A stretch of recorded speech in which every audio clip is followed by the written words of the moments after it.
Do you have no sense of shame at all? Just what do you think you're doing here, Tony? Huh?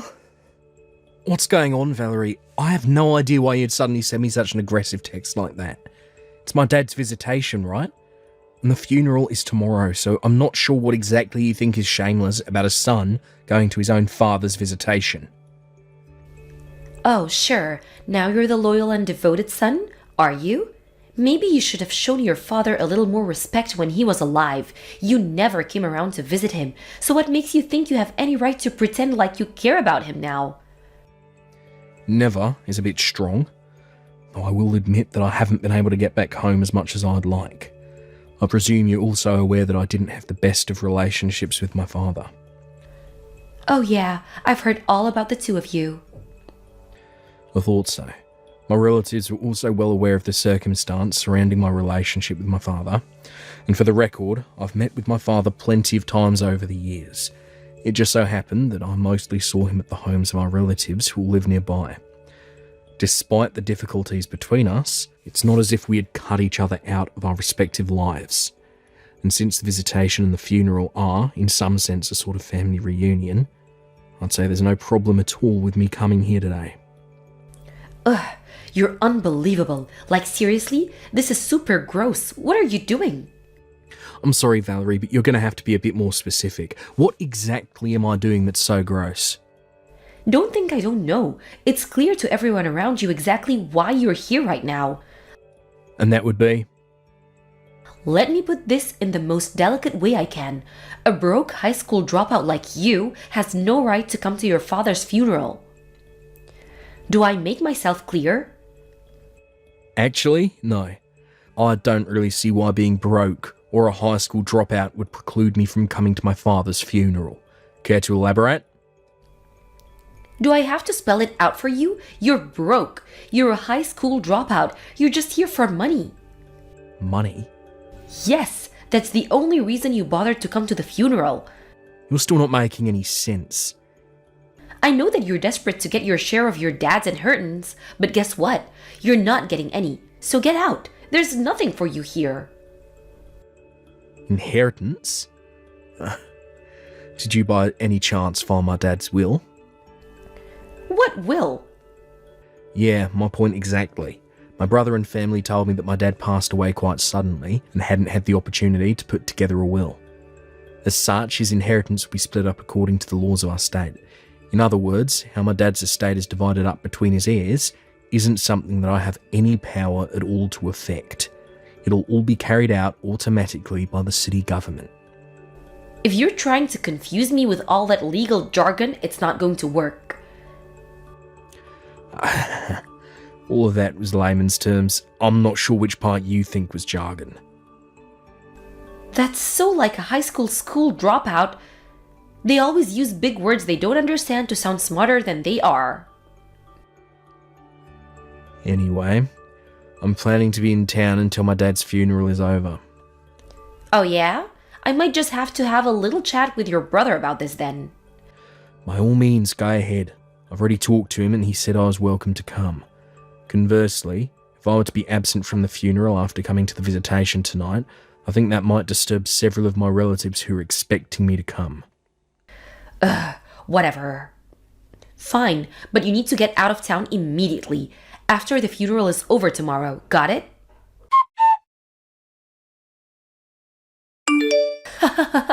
That's what you get? Valerie, would you mind explaining why you just dumped a bucket of water all over me? I may have let you come to the funeral, but a high school dropout has no right to sit in front with the family. You can sit in the back. You seem like you wouldn't be happy no matter where I sat. Well, duh. Besides, the visitation is over, and now the funeral is over, so you've got no more reason to stick around. Hurry up and get out of town like I told you to. As you wish. You can take care of things from here. And don't you ever show your face around here again.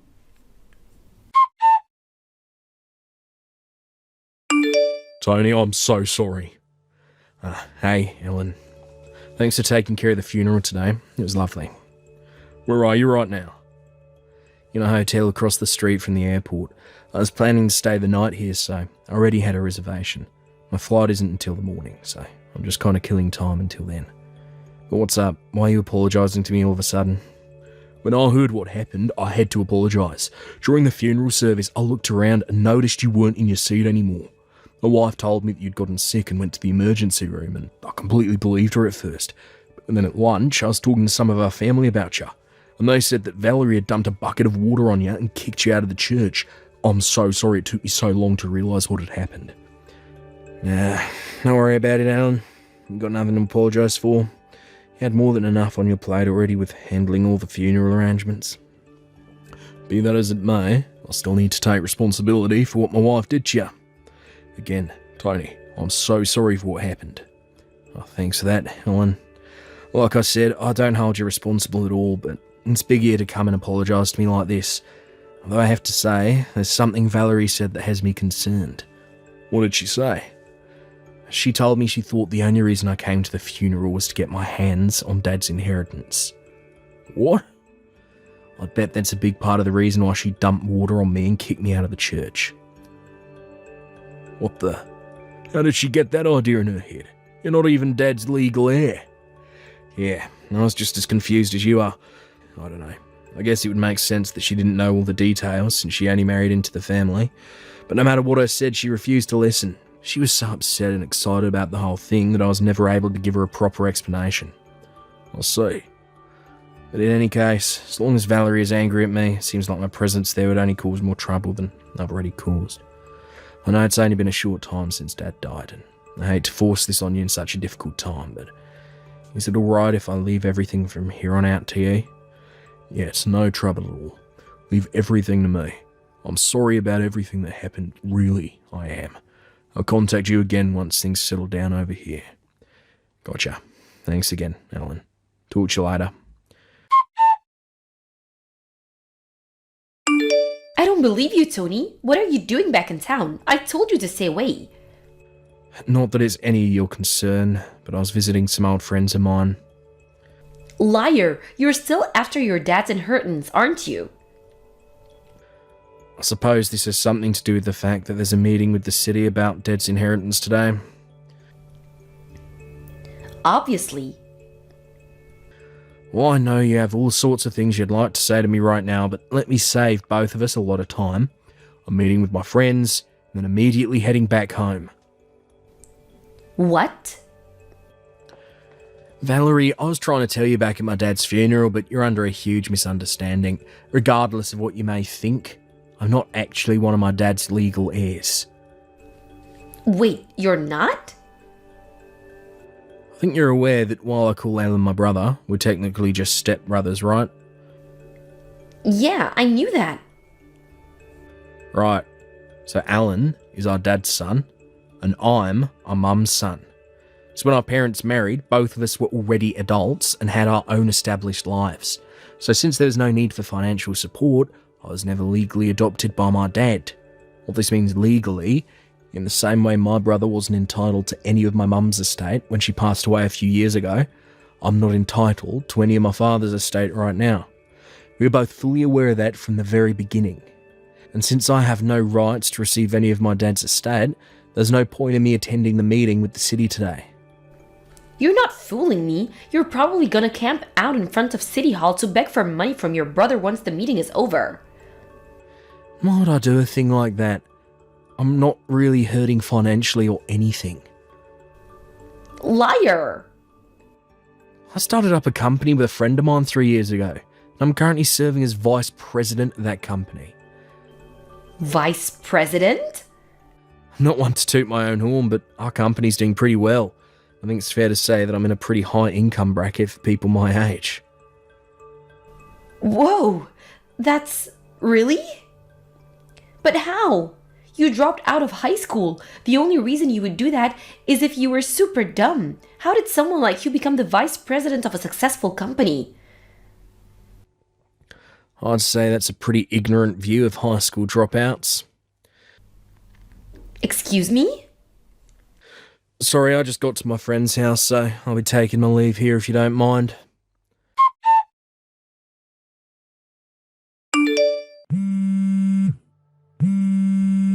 Tony, this is your doing, isn't it?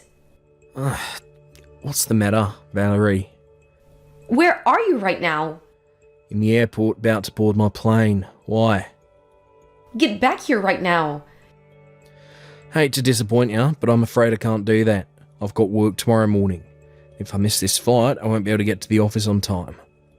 Your job isn't what's important right now. My future is what's important. At this rate, I'm gonna be divorced before I get my share of your dad's estate. Ah, I see. Is that all you have to say? If I'm not mistaken, my brother told you he's going to divorce you right before the meeting with the city started, right? Yes. Now that you know what's going on, hurry up and get your butt over to City Hall right now and fix what you did. Fix what exactly? Stop playing innocent. You high school dropouts are all the same. You always use dirty tactics to get what you want. What did you say to my husband? Whatever you said, it got my husband to divorce me. I'm gonna lose my share of his inheritance. Oh, well, Valerie, I'm afraid to say that you're once again drastically misunderstanding the situation. How? Ordinarily, this is a conversation that would be best to have in person, but in your case, I think writing it all out via text will help you understand. Just spit it out already. What did you do? I'll explain it step by step, so make sure you read each message thoroughly before moving on to the next one. First of all, about the inheritance. As I mentioned before, my deceased father's only legal heir is my brother, Alan. If my mother was still alive, then she would also be a legal heir as his wife. But she passed away a few years ago. So again, the only legal heir is my brother, Alan. Aren't you forgetting someone? What about me? No, I wasn't forgetting anyone. My brother is the only legal heir. What? Let me explain this in the absolute simplest possible terms. According to local, state and federal law, daughters and sons-in-law are not considered to be legal heirs with inheritance rights. Wait, really? Name the event you're adopted as their legal child or written into their will as an heir, then yeah, you would be a legal heir with inheritance rights. But as far as I'm aware, that didn't happen in your case, so once again, the only legal heir is my brother. Then why did he divorce me? If I was never gonna get any of the money, then what's the point in divorcing me? Well, I believe that my brother's divorcing you for reasons that have nothing to do with the inheritance. Then why? Ah, speak of the devil.